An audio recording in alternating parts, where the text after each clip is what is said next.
Good morning, Travis. How you doing? You blessed? Morning, bro. I'm all good, man. I'm all good, man. How are you? Good. I'm good, brother. Blessed always, in always. All the better for speaking with you though, because we got Rum Punch. You kind of were recording this to a live studio a couple of weeks ago. How did that go down? Yeah. And just explain a little bit about Rum Punch and what people can expect. So this was recorded at Peckham Theatre, and this was a live studio audience recording of my BBC Radio 4 sitcom, Rum Punch. And so this is a multi-generational sitcom, in the vein of like, if we look at say history, Desmond's, those type of it's got that type of that feel, I believe. Not comparing it to Desmond's like for like per se, but I'm just saying in that vein of, multi-generational black family sitcom.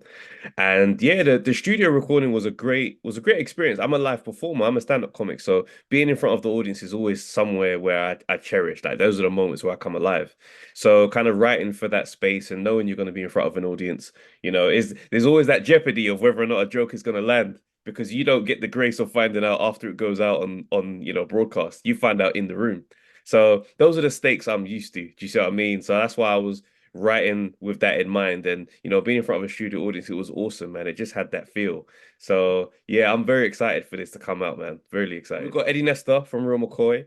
Maureen Hibbert was also on Real McCoy. Playing my best friend, we've got KG from Ted Lasso. It's a good friend of mine. We do a podcast together. We've got Letitia Hector, Kevin J, Facing the News, online content creator. And yeah, man, I'm really blessed and lucky to kind of been able to pull that cast together. Do you see what I mean? And it's one of those things where, I wrote all of those characters with those specific people in mind. Do you see what I mean? That's why um I was so grateful that everybody was one available because some people are willing and able, but their schedules are just crazy.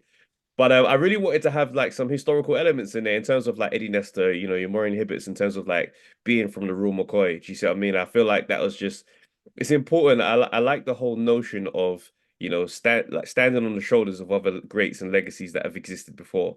Do you know what I mean? It wasn't a desire to try and appear like I'm reinventing the wheel. It's one of the things where it's like there's a respect to what's happened before and knowing the stakes when you try to take on that type of legacy and trying to move things forward. So yeah, man, having Eddie a part of it, even talking to him and just kind of hearing his suggestions and his approval of the script is like, right, this means something because you was a part of something very, very epic once upon a time. Do you see what I mean? So yeah, man, I was really grateful for that.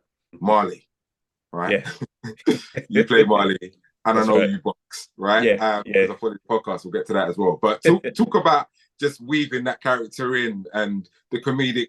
I won't give it away in it, but Yeah, yeah, the yeah. comedic elements that you've kind of managed to interweave with it.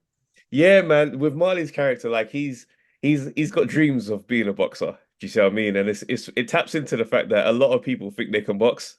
There's a lot of people watching boxing. Like I run a boxing podcast with KG, he's also on the show. And the amount of comments when people start saying what AJ should do and what this guy should do, you think to yourself, bro, you know how hard that is.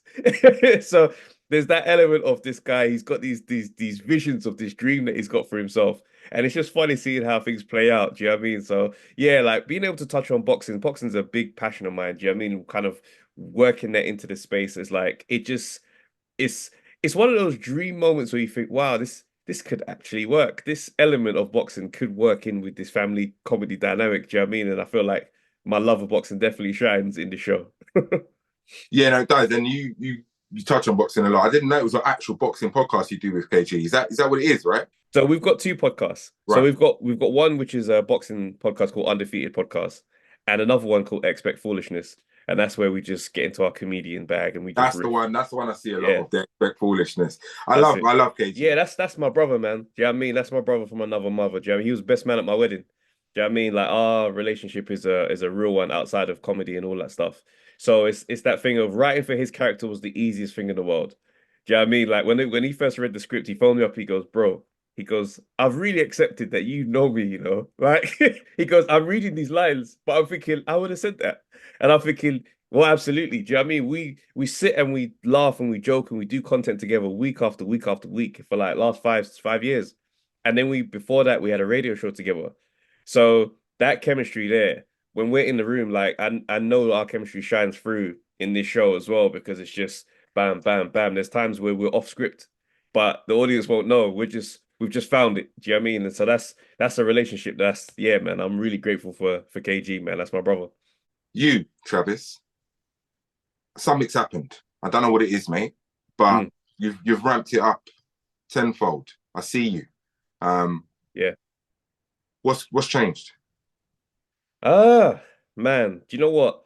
I think I think probably 2021, I experienced therapy for the first time, and it stripped everything back, and I got to really look at myself. And there's that thing that happens when you kind of see yourself and you think, okay, there's the ego side of you that tells you where you should be. And then there's the real side that says, are you actually doing the work that you think you're doing? And I think I just had to have a moment and say, do you know what? For where I want to see myself, I'm not going as hard as I think I am. So you strip away the ego and you actually start doing the real work. Do you know what I mean? You go and you sit down with the people who are experts in that field and you say, I want to learn. And you do that in every area and you just give 100%. And, last couple of years, I've just decided that, you know what, it's not going to be about anything. Nothing's going to hold me back except myself.